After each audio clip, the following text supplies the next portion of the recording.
하나님 말씀 고린도전서 8장 9절로 13절까지 말씀입니다. 고린도전서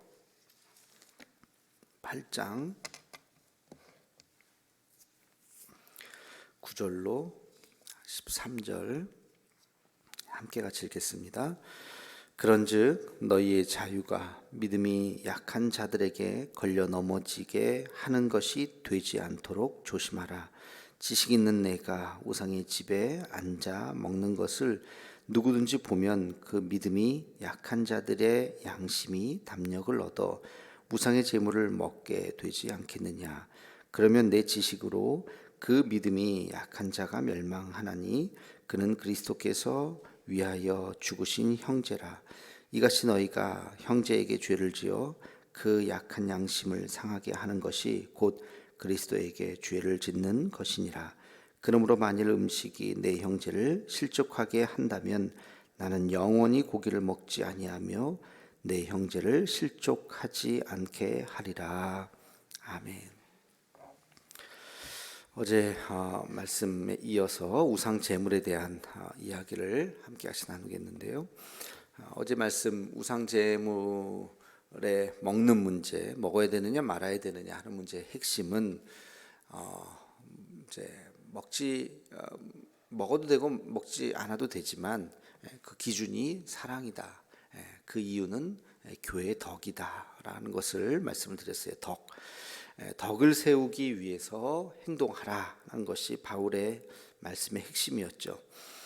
오늘 말씀에도 보면 한 가지 더 기준이 나오는데, 나는 먹지 않겠다. 먹어도 되고 안 먹어도 되는데 그래서 나는 먹겠다는 것이 아니라 그래서 나는 안 먹겠다는 거예요. 왜 안 먹느냐? 믿음이 약한 자들이 그것을 보고 걸려 넘어지기 때문에, 다시 말해서 실족하기 때문에 그들을 실족시키지 않게 하기 위해서 나는 먹지 않겠다. 바울의 최종 결론이었던 것이죠. 먹지 않겠다라는 것을 우리가 다른 표현으로 하면 이제 절제죠, 절제. 절제라는 것이 뭐예요? 해도 되지만 하지 않는 거예요. 해도 상관은 없어요. 그러나 내가 하지 않고 딱 멈추는 것, 그게 바로 절제죠. 9장에 보면 바울이 조금 더 이 부분에 대해서 이제 구체적인 이야기를 합니다. 내게 권한이 있지만, 내가 할 수 있는 그런 권한이 있지만 내가 그것을 하지 않겠다. 이제 그 베드로하고 비교하고 하면서 이제 그런 얘기가 9장에 보면 조금 더 자세하게 나오는데, 바울의 결단은 이제 13절에 나오죠. 13절에 보면 그러므로 만일 음식이 내 형제를 실족하게 한다면, 음식이 실족하게 한다는 게 뭐야? 내가 그것을 먹어서 먹지 말아야 되는데 바울이 먹네. 그러면서 바울한테 실망을 하고 바울에게만 실망하는 것이 아니라 그것이 이제 신앙을 잃어버리는, 우리가 지도자한테 실망을 하면 교회를 떠나는 수가 있잖아요. 그래서 그것이 그 사람의 믿음에 영향을 미치게 된다면 나는 영원히 고기를 먹지 아니하고 내 형제를 실족하게 하지 않겠다. 이게 바울의 최종적인 결론이죠. 그러니까 해도 돼요. 해도 되고 할 수도 있어요. 그러나 내가 하지 않는 이유는 그 형제들 때, 믿음이 약한 형제들 때문에 내가 하지 않겠다. 어떤 문제에 있어서 진리의 문제가 아니라 이게 진리냐 아니냐, 사실은 진리냐 아니냐는 분별하기가 쉬울 수 있어요. 선과 악을 구분하기가 어려워요. 어렵지는 않아요. 뭐 애매한 부분이 있을 수 있습니다만 대부분 양심을 가진 사람이라면 뭐를 해야 되고 뭐를 하지 않아야 된다, 뭐가 선이냐 악이냐, 그거를 구분하는 게 그렇게 어려운 문제는 아닙니다. 근데 뭐가 어려우냐? 이건 악은 아닌데 해도 되는데 그래도 해야 될까? 하면 안 될까? 이제 그런, 이거는 선악에 대한 문제가 아니라 진리에 대한 문제가 아니라 덕에 대한 문제예요. 덕. 하면 왜 안 돼? 해도 되죠. 그러나 안 할래. 그러나 하지 말자. 왜? 덕을 위해서. 했다고 해서 그것이 뭐 꼭 비난받을 일은 아니지만 그러나 덕을 위해서는 내가 멈춰야지, 하지 말아야지.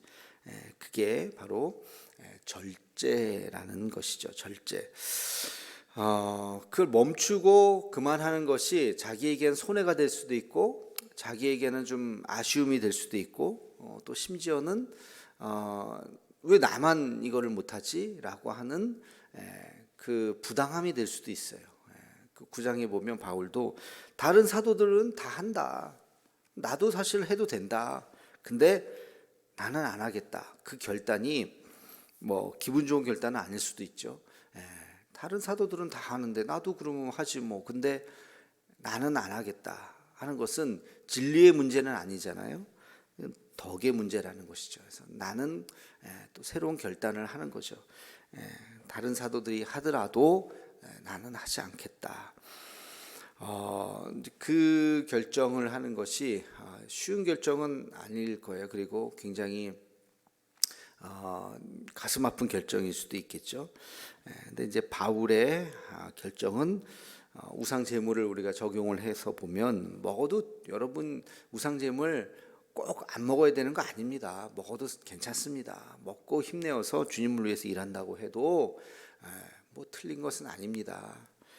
그러나 나는 안 먹겠습니다. 왜? 내가 그걸 먹었을 때 먹는 모습을 보고 실망하는 사람, 실족하는 사람, 믿음이 연약한 자들이 그것 때문에 실망하게 된다면 그렇다면 나는 하지 않겠습니다.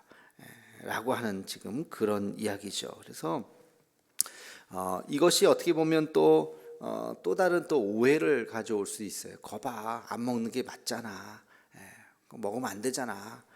그렇게 그 안 먹는 게 마치 정답인 것처럼 또 생각을 할 수도 있는데 그것이 정답이라서라기보다는 믿음이 약한 자들을 배려하기 때문에 안 먹는 것이다 하는 것을 바울은 지금 분명하게 또 이야기를 하고 있습니다. 그래서 우리가 생각해야 될 거, 바울이 지금 이야기하는 건 뭐예요? 먹냐 안 먹냐가 중요한 것이 아니라 그 믿음이 약한 자들, 실망하는 자들, 그들의 눈높이로 당신들이 행동하십시오. 그러니까 행동을 조심하라는 것이요. 조심하라. 어린아이에게는 어린아이의 눈높이에 맞추어서 이야기를 해야 되는 것처럼 믿음이 연약한 자들이 오면 믿음이 연약한 자들의 눈높이에 맞춰서 그래서 우리가 다가가야 된다 하는 것입니다.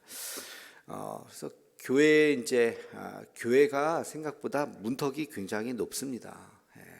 여러분이 교회 생활을 전혀 해보지 않았던 경험이 많이 없으셔서 그럴 수도 있는데 이제 정말로 교회를 한 번도 나오지 않으신 분들 그런 채로 한 40, 50, 뭐 한 60 가까이 되면 교회를 가고 싶어도 교회 문턱을 넘는 게 심리적으로 굉장히 쉽지 않아요. 그리고 어쩌다가 정말 큰 마음 먹고 이끌려 가지고 한번 탁 왔는데 이 교회 문화, 예배 문화, 용어 이런 게 이질감을 확 느끼게 되고 그러면 사람에 따라서 뭐 좋게 느낄 사람들도 있지만 대부분은 마음의 벽을 또 확 느낀다고요. 그래서 그냥 또 돌아가고 뭐 이제 다시는 가지 말아야 돼. 나랑 기독교는 안 맞나 보다. 뭐 그러면서 안 오는 분들이 생각보다 굉장히 많습니다. 그래서 사실 우리는 교회 문턱을 보이지 않는 문턱을 이렇게 많이 낮춰줘야 돼요. 예배에 뭐 여러 가지 그런 장치들이 조금 있어서 믿음이 연약한 자들 또 이런 분들이 특히 뭐 이건 다 이스라엘 문화잖아요, 사실. 그래서 예배 이런 것들을 우리 또 한국적인 정서를 갖고 있는 우리들에게 맞는 이제 그런 것들을 좀 뭐 실제로 예배학 전공하시고 이런 분들이 좀 고민도 합니다. 전통 기독교 전통을 훼손하지 않는 범위 안에서 우리의 문화를 이렇게 접목시킬 수 있는 것들이 뭐가 있을까? 뭐 이제 그런 고민들도 많이 있고 하는데 아무튼 그런 좀 그 문턱을 좀 낮추고 그들의 눈높이에 맞춰줄 수 있도록 하는 것들이 사실은 많이 필요하죠. 그래서 하여튼 바울은 이것을 계속해서 지금 강조하고 있죠. 그래서 그 자유가 있지만 오늘 말씀에 제가 제목을 그 유튜브 썸네일에 보면 거기 보면 이제 자유와 책임 이렇게 했는데요. 그거 먹을 수 있는 자유가 있어요. 그거 먹어도 돼요. 그러나 그 자유에는 책임이 따른다는 것이죠. 그래서 자유가 클수록 책임도 큰 거죠. 그래서 이 바울이 지금 그것을 이야기하는 것입니다. 그래서 먹어도 된다. 우상 제물 먹지 말라는 것이 아니다. 이건 진리에 대한 문제가 아니라 그러나 그것을 먹었는데 먹는 것을 보고 실망하고 실족하는 사람들이 생긴다면 그것은 당신이 잘 고려하고 생각해 봐야 된다라고 하는 것이죠. 그래서 그 책임에 대해서 자유에 따른 책임에 대해서 생각하라라는 것입니다. 우리 기독교에 우리에게 자유가 있죠. 자유가 있는데 그 자유에 따른 책임. 그러니까 하나님을 떠날 자유도 있다 그랬잖아요. 하나님을 떠날 자유까지 있기 때문에 하나님을 떠난 것에 대한 또 책임도 있는 것이죠. 그래서 이 복음 안에 있는 자유와 그리고 그것에 따른 우리가 어떤 책임을 질 것인가에 대한 이 고민 속에 바울의 결론은 내 스스로 자유를 포기하겠다 하는 것입니다. 그래서 그것이 이제 9장에 가면 좀 더 구체적으로 나옵니다. 나는 자유자로 살지 않고 오히려 종으로 살겠다. 뭐 책임을 회피하겠다는 것이 아니라 그 책임을 짓겠다는 거죠. 복음에 대한 책임을 나는 무한으로 느끼겠다는 것이죠. 한 영혼이라도 나는 실족시키지 않겠다라고 하는 것이 고린도 전서에 나오는 바울의 고백인 것입니다. 우리에게도 과연 우리가 해도 되지만 그러나 내가 복음을 위해서 절제하고 내려놓을 것이 무엇인지를 생각하면서 이것은 진리의 문제가 아니라 이것은 덕에 대한 문제라는 것을 생각하고 우리가 하나님 앞에 내게 주어진 것들을 또 내려놓을 수 있는 믿음을 갖기를 주님의 이름으로 축원합니다. 기도하겠습니다. 거룩하신 아버지 하나님, 오늘도 고린도전서의 말씀을 보면서 바울의 또 그의 고백과 또 그의 권면을 우리가 다시 한번 깨닫습니다. 하나님, 우리가 수많은 자유가 있지만 그러나 그 자유를 다 행하는 것이 아니라 덕을 위해서 내려놓을 수 있는, 절제할 수 있는, 포기할 수 있는 마음을 우리에게 허락하여 주옵소서. 무엇을 우리가 내려놔야 할지를 알게 하시고 깨닫게 하시고 주 안에서 우리가 또 믿음의 길로 걸어갈 수 있는 우리 모두가 되게 하여 주시옵소서. 예수님의 이름으로 기도하옵나이다. 아멘.